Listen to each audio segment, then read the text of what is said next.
بسم الله الرحمن الرحيم الحمد لله والصلاة والسلام على رسول الله وعلى آله وصحبه أجمعين أما بعد. Alhamdulillah, brothers and sisters, all praise belongs to Allah subhanahu wa ta'ala for granting us the opportunity to come to His house and giving us the ability to start our day with the Masjid, which brings a lot of khair and nur in the life of a believer. We ask Allah Azza wa Jal to grant us the khair of this day. We ask Allah subhanahu wa ta'ala to protect us from all types of evil.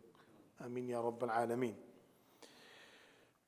As we were going through these statements and narrations which Ibn Hajar has compiled in Al-Isti'adad Liyawm al-Ma'ad to prepare for our day of judgment, the day when we are going to be resurrected for the actions that we have done. And from his sanad, he has mentioned the narration of Abu Bakr as-Siddiq radiyallahu anhu, that Abu Bakr radiyallahu anhu says, من دخل القبر بلا زاد فكأنما ركب البحر بلا سفينة. That whoever enters the grave without any provision, this person is as if he is traveling on the sea, on the ocean, without any boat. So the comparison that is given here of the a'mal, actions, which is called zad al-akhirah, the provisions of the life of your after, things that are going to make us valuable in the sight of Allah subhanahu wa ta'ala, things that will make our journey towards the akhirah easy. When a person travels from one destination to another destination, he thinks of all the possibilities that he can go under or he can be encountered with, so that he is able to get as much as benefit, or he's able to get as much as help and assistance throughout his journey. If a person gets hungry, so he has ways, he plans himself that I will stop here for meal, stop here for rest, I will stop here for gas, so on and so forth. So when a person is going towards the journey of akhirah, which is the journey for every single person, and that journey starts as soon as you go into your grave. When a person lands into his grave, his journey of akhirah is started. Now, if a person has gone onto this journey without taking any provisions with him, then of course he's going to go through so many difficulties. He's going to go through so many hardships in this journey, and then he doesn't even know what's the final destination would be, either Jannah or Jahannam. So that's why Abu Bakr radiyallahu anhu is giving us an advice, and that is, anyone who goes into his grave without any zad, without any provision, then he is traveling on the sea without any boat. He's going to sink, he's going to die.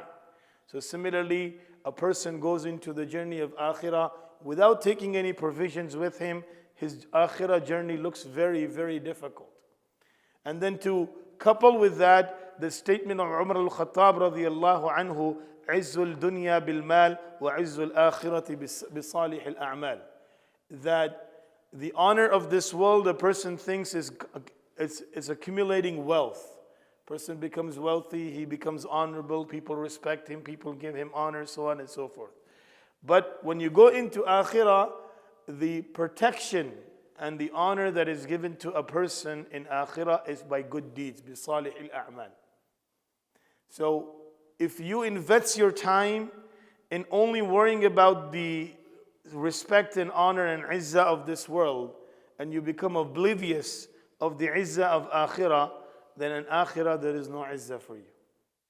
So this is why something that is going to stay forever with a believer, this is what he or she needs to invest in, versus something that's going to leave behind.